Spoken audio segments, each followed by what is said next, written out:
Сәлеметсіздер ме, оқушылар? Оқушылар, бүгінгі сабағымызды бастамас бұрын назарымызды экранға аударайық. Экранда сызба берілген, осы сызбаға қарап, бүгінгі сабақты тақырыбын болжайық. Бүгінгі сабақтың тақырыбы кім немесе не туралы болмақ?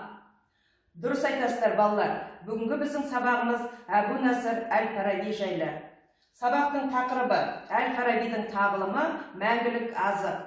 Сабақта меңгеретіндерің әл-Фарабидің орта ғасырда ғылымға қосқан үлесі, әл-Фарабидің шығармаларының мазмұны туралы, шетелдік ғалымдардың әл-Фараби туралы ой пікірлері, әл-Фарабидің екінші ұстаз екенін білесің, 150-ге жуық еңбегінің бар екендігін білеміз, әл-Фарабидің өмір жолы туралы білеміз.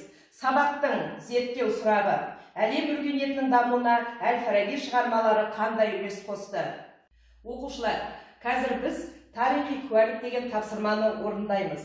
Қазір мен сіздерге әл-Фараби туралы мәлімет беремін. Сол мәліметті тыңдай отырып, тарихи куәлікті толтырып отырасыздар. Әбу-Насыр әл-Фараби 870 жылы Фараб, қазіргі Отырар қаласында дүниеге келген. Әл-Фараби ғылымның барлық салаларын меңгерген. Сондықтан әл-Фарабиді біз Аристотельден кейінгі екінші ұстаз дейміз. Әл-Фараби Отырар қаласында білім алып, осы білімін жалғастыру үшін Шаш, Самарқан, Бұқар қалаларына, Бағдат, Мысыр елдеріне сапар шегіп білім іздеген. Әл-Фараби өзінің 150-ге жуық еңбектерін жазып қалдырған. Бұл еңбектерінің көбін Бағдат қаласында араб тілінде жазған.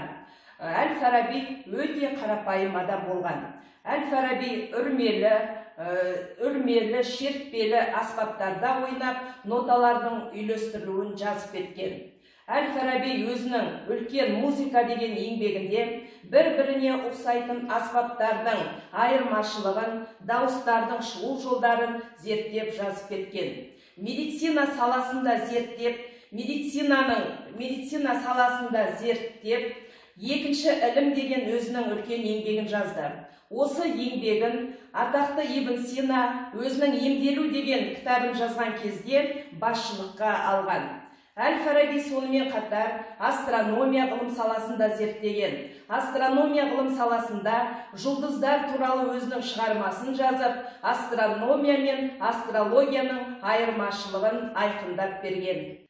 Ал енді оқушылар, орындаған тапсырмаларыңызды дұрыс жауапмен салыстырып көріңіздер. Оқушылар, енді әл-Фараби мұражайына саяхат жасайық. Құрметті көрермендер, мұражай шығыстың ұлы ойшылы, орта ғасыр классикалық ислам философиясының ең ірі өкілі Әбу-Насыр әл-Фарабиге арналған. Бұл бөлімде Әбу-Насыр әл-Фарабидің қолжазбалары, бұл қолжазба бізге шетелден келген қолжазба, осы музейге бізге сыйлық ретінде ұсынған. Сонымен қатар мұнда кітаптар, сол Америкада, Европалық көп елдерде ағылшын және басқа тілдерде шыққан кітаптар. Бұлар осы әл-Фараби жөнінде жазылған, ағылшын тілде және басқа шетел тілдерде. Өте қымбат тастан қашалып жазылған кітаптың несі, білесіздер, кітап біздегі ең құнды дүние, соны білдіретін біздің музейдегі ең бір құнды артефакттардың бірі. Сонымен қатар бұл кітаптың ішінде мынау Құран, бұл Құранның көшірмесі. Оған бізге шығыстанушы ғалым, фарабитанушы Әбсаттар Дербісәлінің осы біздің мұражайға берген сый ретінде. Әл-Фарабидің 10 томдық кітаптары, ол тікелей елбасының қолдауымен жасалған нәрселер. Біздің бұл музейдің ең негізгі мақсаты осы жастарға тәрбие беруде, олардың білім көтеруде, әл-Фарабидің мұраларымен тікелей таныстыру. Міне біздің қазақстандық жастардың, жалпы біздердің осындай кейбір қиын сәттерде Фараби сынды ірі ұлы тұлғалардың еңбектеріне сүйенсек, солардың шығармаларын бойымызға сіңірсек, біз осындай бір тығырықтан, болмаса бір дағдарысты жағдай, кездейсоқ жағдайдан шығуға бірден көмек болатынына біз жақсы сенеміз. Біз қашанда өткенімізді ұмытпауымыз керек. Мысалы, елбасымыздың соңғы кезде рухани жаңғыру, мәңгілік ел, бұнда айтуы жайдан жай емес. Біз Қазақстан рухани жаңғыру, біздің ұлттық кодымыз. ол осы сонау Әл-Фарабидің еңбектерінен басталады десек, біз қателеспейміз. Ұлттық код, осы рухани жаңғырудың негізі қайерде? Ол біздің өткенімізде.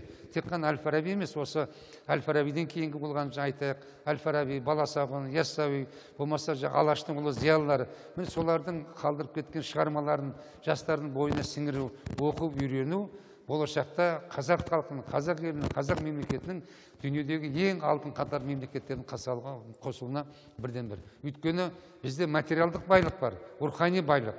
Әрине, материалдық байлық та керек, бірақ дегенмен де біз 21 ғасырда интеллектуалды, рухани жағынан өте бір жоғары деңгейде зиялы, жан-жақты білімді жастарды біз өмірге алып келуіміз керек. Оқушылар, мұражайға саяхат жасап болса, енді мұражай естеліктер күнделігін толтырайық. Бірінші күнделікке мұражайдан алған әсерлеріңді жазасыңдар, екіншісіне мұражайдан алған мағлұматтарыңды жазасыңдар, үшіншісіне Әл-Фарабиді не себепті оқып білуіміз керек, соны жазамыз. Оқушылар, Әл-Фараби әлем танитын ұстаз. Сондықтан шетелдік ғалымдар Әл-Фараби туралы қандай пікірлер айтады екен, соны тыңдап көрейік. Әбу Насыр Әл-Фараби жаңашыл идеялармен келген ғұлама. Оның көптеген пәлсапалық ойлары әлемдегі ғалымдардың көзқарастарын мүлдем басқа арнаға ауыстыра алды. Ол тек пәлсапада ғана емес, сонымен қатар медицина, астрономия, тіпті музыка саласында да үлкен із қалдырған. Олардың қай-қайсысы да адамзаттың игілігіне жараған және жарай беретін өміршең идеялардан тұрады. Нағыз пәлсапаның негізін салған Әбу Насыр Әл-Фараби. Карен Армстронг, ағылшын дінтанушысы. Әл-Фараби қазақ топырағында туып, Азияны басып өтіп, араб жерлеріне дейін барып, 20 жылдай Бағдатта өмір сүрген. Ол жерден Анадолыға өтіп, бүгінгі Түркияның Урфа маңындағы Харран қаласында білім алған. Одан әрі қарай Шам өлкесіне және Мысырға дейін барған. Қайда жүрсе де сол кездегі қазақ халқының киімін үстінен тастамаған. Әлемнің екінші ұстазы аталатын ғұлама Әбу Насыр Әл-Фараби өмірінің соңғы кезеңін әлемнің ең көне астаналарының бірі Дамаск қаласында өткізген және осы жерде мәңгілік дамыл тапқан. Бұл тегін таңдау болмауы мүмкін, оны зерттеу қажет. Сонымен қатар Әл-Фарабидің бүгінгі Сирия мемлекетінің, соның ішінде Дамаск қаласының дамуына қосқан үлесі де зор болса керек. Өйткені ол бақытты қоғам идеясы сипатталған еңбегін Дамаскте аяқтаған. Осының барлығы толыққанды зерттеуді талап етіп тұр. Әбу Насыр Әл-Фараби көне грек тілін өте жетік білген ғалым. Соның арқасында ол грек философтарының жоғалып кетуге шақ тұрған еңбектерін қайта зерделеп, адамзат баласына ұсынды. Әсіресе Аристотельдің пәлсапалық пікірлеріне терең үңіліп, қайта жандандырды. Жаңаша әрі өміршең нұсқада мұра етіп қалдырды. Әбу Насыр Әл-Фарабидің әлем халықтарына әлі де танылмаған қырлары көп. Сондықтан ғалымның әр елдегі еңбектерін жинап, біріктіру қазіргі заман талабы деп ойлаймын. Бұлар 12 ғасырдан бастап Әл-Фарабидің 29 еңбегі латын және ибрани тілдеріне аударылады. Схоластиканың шырмауына түсіп қалған қалың ұйқыда жатқан Еуропа осы еңбектерді оқып, ұйқысынан ояна бастайды. Ұйқыдан оянғаннан кейін Еуропада қайта өрлеу дәуірі басталады. Еуропаны Еуропа жасаған ғылымдардың негіздері осы Әл-Фараби еңбектерінен басталады. Оқушылар, бүгінгі біздің сабағымызда Әл-Фарабидің орта ғасырдағы ғылымға қосқан үлесі туралы білдік. Әл-Фараби шығармаларының мазмұнымен таныстық. Әл-Фараби туралы шетелдік ғалымдардың айтқан ой-пікірлерін тамашаладық. Әл-Фарабидің әлемдік екінші ұстаз екендігін білдік. Әл-Фарабидің 150-ден аса шығармаларының бар екендігімен таныстық. Әл-Фарабидің өмір жолын танып білдік. Енді бүгінгі біздің сабағымыздың зерттеу сұрағы әлем өркениетінің дамуына Әл-Фараби шығармалары қандай үлес қосты деген зерттеу сұрағы болған. Осы сабағымызда зерттеу сұрағына жауап алдыңыздар деп ойлаймын. Оқушылар, бүгінгі сабағымызды қорытындылай келе интеллект картасын толтырамыз. Бұнда Әл-Фарабидің жүріп өткен өмір жолы, Әл-Фараби қай жерде дүниеге келді, қай жерде білім алды, өмірінің соңғы жылдарын қай жерде өткізді, сол туралы жазасыздар. Келесі, Әл-Фараби еңбектер туралы бүгінгі сабақта Әл-Фарабидің қандай еңбектерімен таныстыңыздар, соның атын жазып қоясыздар.